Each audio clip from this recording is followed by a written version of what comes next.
श्रोताओं नमस्कार। क्षेत्रीय समाचार एकांश के आजादी का अमृत महोत्सव विशेष कार्यक्रम में मैं आपके साथ व्याख्या चंदोला। श्रोताओं, कार्यक्रम से पहले ये संदेश। श्रोताओं से अपील है कि कोविड से सुरक्षित रहने के लिए कृपया 4 आसान उपायों का पालन अवश्य करें। पूर्ण टीकाकरण कराएं, मास्क पहनें, 2 गज की सुरक्षित दूरी बनाए रखें, हाथ और चेहरा साफ रखें। श्रोताओं, आज़ादी का अमृत महोत्सव के अंतर्गत आज़ादी के आंदोलन में हमारे स्वतंत्रता सेनानियों के बलिदान एवं योगदान की प्रेरक कहानियों से नई पीढ़ी को रूबरू कराने के लिए आकाशवाणी ये विशेष श्रृंखला प्रस्तुत कर रहा है।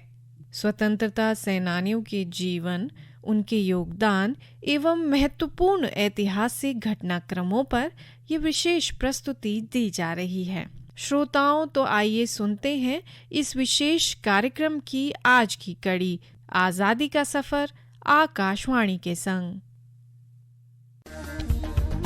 आजादी का अमृत महोत्सव।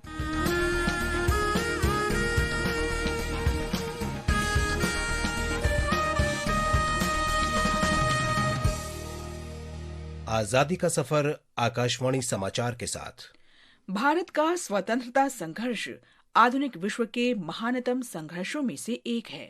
आकाशवाणी से हम आपके लिए रोजाना ला रहे हैं इस संघर्ष की एक झलक। चलते भी गए,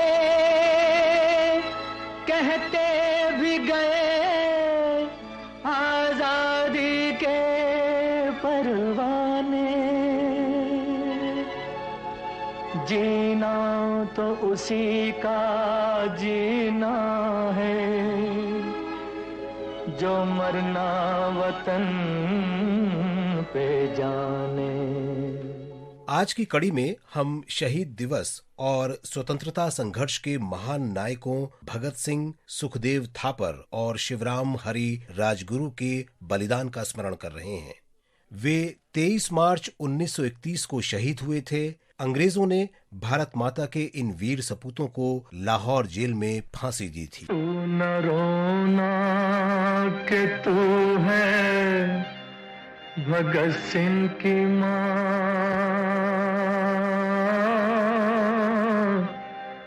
मर के भी लाल तेरा मरेगा नहीं। तीनों स्वतंत्रता सेनानी लाला लाजपत राय की हत्या से बहुत व्यथित थे। 30 अक्टूबर 1928 को लाहौर आए साइमन कमीशन के विरोध में अहिंसक प्रदर्शन का नेतृत्व करते समय लाला जी को क्रूरता से पीटा गया था। क्रांतिकारियों ने इसके जवाब में अंग्रेजों पर जबरदस्त हमला करने की ठानी। 1928 में उन्होंने British police superintendent James Scott को मारने की योजना बनाई, जो लाला लाजपत राय की मृत्यु के लिए जिम्मेदार था। लेकिन पहचान करने में भूल के कारण स्कॉट की बजाय ब्रिटिश पुलिस अधिकारी जेपी सॉन्डर्स मारा गया।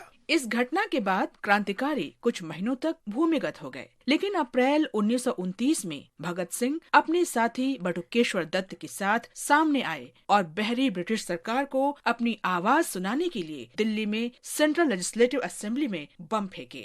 दोनों ने उसी समय स्वयं गिरफ्तारी दे दी। इस दौरान वे इनकलाब जिंदाबाद के नारे लगा रहे थे।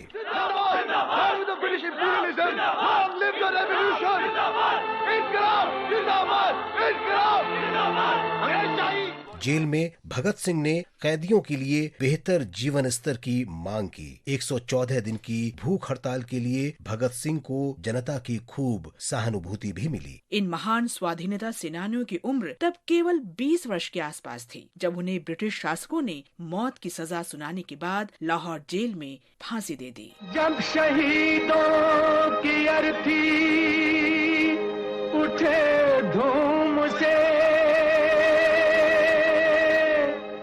देश वालों तुम आंसू बहाना नहीं, पर मनाओ जब आजाद भारत का दिन, उस घड़ी तुम हमें भूल तीनों स्वतंत्रता सेनानी आज भी प्रत्येक भारतीय के दिल में जीवित हैं। आकाशवाणी की तरफ से इन शहीदों को भावभीनी श्रद्धांजलि। जागो जवानो देश पुकारे खून में आणो रवानी मुल्क मता जह जान दिनी सा याद कयो कुर्बानी हेमू कालाणी। आज हम स्वतंत्रता सेनानी हेमू कलानी का भी स्मरण कर रहे हैं। उनका जन्म 23 मार्च 1923 को सुकूर में हुआ था, जो अब पाकिस्तान में है। बचपन और युवावस्था में हेमू ने अपने दोस्तों के साथ लोगों को विदेशी सामान का बहिष्कार और स्वदेशी सामान के उपयोग के लिए प्रोत्साहित करने का अभियान चलाया। हेमू कलानी ने क्रांतिकारी गतिविधियां भी चलाईं। हेमू स्वराज सेना के नेता थे, जो ऑल इंडिया स्टूडेंट्स फेडरेशन से संबद्ध विद्यार्थी संगठन था। हेमू ने 1942 में भारत छोड़ो आंदोलन में भी हिस्सा लिया। उन्हें सूचना मिली कि आंदोलन को दबाने के लिए ब्रिटिश प्रशासन यूरोपीय बटालियनों के साथ विशेष सेना सिंध भेज रहा है। हेमू ने रेलवे ट्रैक से फिश प्लेट उखाड़कर उस ट्रेन को पटरी से उतारने की योजना बनाई, जिसके जरिए सेना और रसद भेजी जा रही थी। 19 सालन जे बालक जो जिगर हो जोश जवानी नर नारी जी हर जुबान थी बोले सत्य कहानी हेमू कालानी। इससे पहले कि हेमू अपने उद्देश्य में सफल होते, ब्रिटिश सेना ने उन्हें और उनके साथियों को देख लिया। हेमू को पकड़कर जेल भेज दिया गया और यातना दी गई, लेकिन हेमू ने कुछ भी बताने से इनकार कर दिया। 21 जनवरी 1943 को फांसी के दिन हेमू कलानी हाथों में भगवत गीता लेकर मुस्कुराते हुए फांसी के फंदे की तरफ बढ़े। महान स्वाधीनता सेनानी को शत शत नमन। इसके साथ ही आज की कड़ी यहीं संपन्न होती है। आजादी का सफर आकाशवाणी समाचार के संग कल फिर मिलेंगे नई कड़ी के साथ।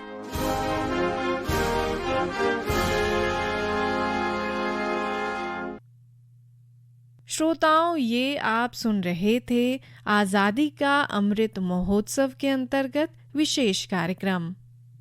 श्रोताओं, देश प्रदेश में जहां कोरोना संक्रमण के मामले निम्न स्तर पर हैं और विशेषज्ञों के अनुसार देश कोरोना महामारी की तीसरी लहर से काफी हद तक बाहर आ चुका है, वहीं दुनिया के कुछ देशों में कोरोना वायरस संक्रमण के मामलों में दोबारा उछाल देखने को मिल रहा है, जिसके कारण देश में भी संक्रमण के दोबारा लौटने की आशंका जताई जा रही है। इस सब के मद्देनजर हमारी आपसे अपील है कि कोई भी कोताही न बरतें। कोविड से सुरक्षित रहने के लिए कृपया 4 आसान उपायों का पालन अवश्य करें।